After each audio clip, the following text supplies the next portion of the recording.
What's up guys, Nolan here, and in case you missed it, I'll be going over the notes from today's BSG DevBlog. I've condensed these to be as brief as possible, so shout out to anybody that follows Noobifier over in the Star Citizen community because this is where I got the idea from. This is going to be a no BS setup to the notes that I've gotten from today's QA. First things first, we have BSG giving everybody 1 million rubles as a sorry for the server performance. If you log in right now, it should be waiting for you in your messenger. They are working 24/7 to fix the servers. They will do whatever they need to get them working, and there's going to be a hotfix patch coming tomorrow. When it comes to the future for BSG, they want to have good patches with lots of content every month. Patch 12.4 is going to be the biggest one on the roadmap coming up, with lots of new cool features and content. This is going to be expected to have Streets of Tarkov, which is in full production, and their reach goal is to have 40 players on that map. It may launch with less, but their goal is to have it at 40 players eventually. Lots of new features and designs in general, and along with this, Nikita wanted to mention no amount of success will change their minds when it comes to the vision of Escape from Tarkov, so those of you guys that are playing for it as it is right now, don't worry about that. They will not say when the Cultists, which are the new AI faction, will be in the game. They want it to be a surprise. For those of you that don't know, Cultists are going to be a nighttime only faction. They use poison knives. They're trying to be sneaky and quiet, melee only. You can loot and use these poison knives, but you'll need to be careful because if you do get cut or stabbed by one, you will die unless you have the antidote. Nikita mentioned that you can get the antidote. You can also craft it in your hideout, but the craft time will be a very long time. We saw some work in progress leaks, and in that we saw 300 Blackout suppressors, and Nikita himself said that 300 Blackout is coming as a caliber. We saw the Vector, and we couldn't tell whether it was 9mm or 45, but my guess is going to be 45 because later we also saw the 1911. We saw a suppressor for the Vepr Hunter,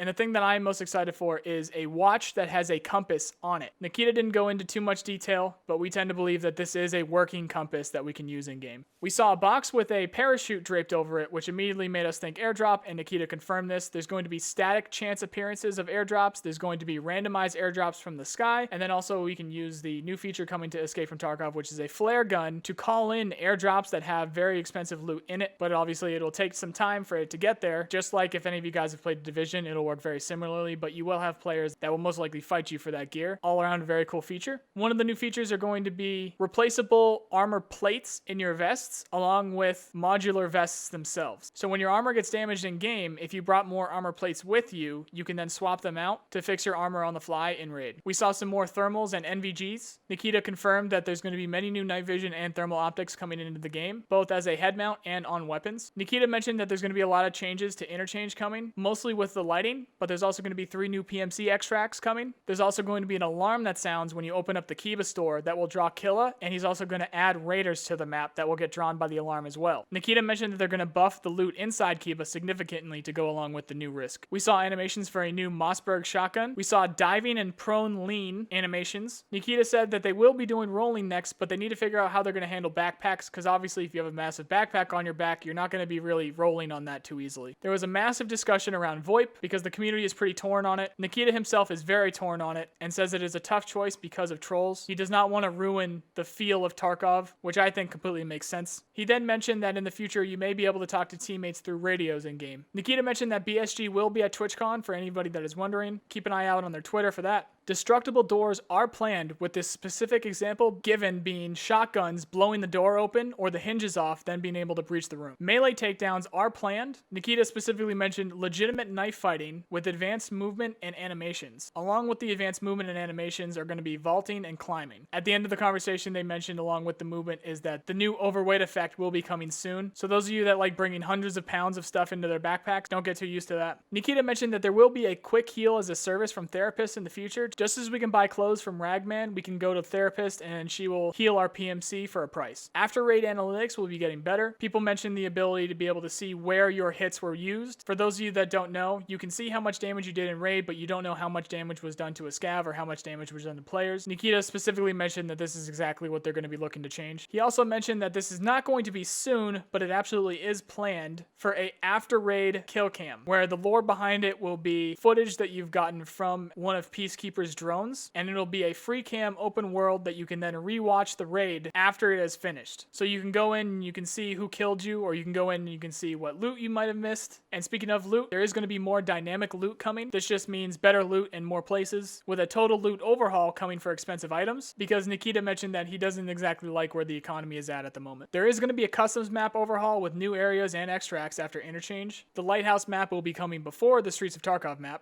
Steam Audio is in production, but Nikita wanted to wait and said he was going to give real news on this in the next month. There was lots of discussion of the balance of thermals in the economy, with the conclusion being that Nikita wanted to run some tests with the community with these, one of which is going to be for a short time. The economy may only be loot items only, in turn making it so that you cannot just buy items from the traders and then immediately put it on the flea market. Rangefinders and scoped rangefinders are coming. There's going to be a new squad and matchmaking feature coming. More cosmetic clothing coming. There is a new med system coming. We didn't get too many details, but we have seen leaks of tourniquets and quick clots before. So if I had to guess, what's going to happen is it's going to be a new wound system specifically that, depending on the type of wound, you may need to tourniquet, clot it, then bandage it. Nikita mentioned that there is an Easter egg stash somewhere in a ceiling that no one's found yet, so good luck finding that. That's it, guys. If you're looking for more info, let me know in the comments and I can do some more of these. Otherwise, I hope you enjoyed the video. I hope you're as excited for this new stuff as I am, and I also hope you have a nice day. See you guys.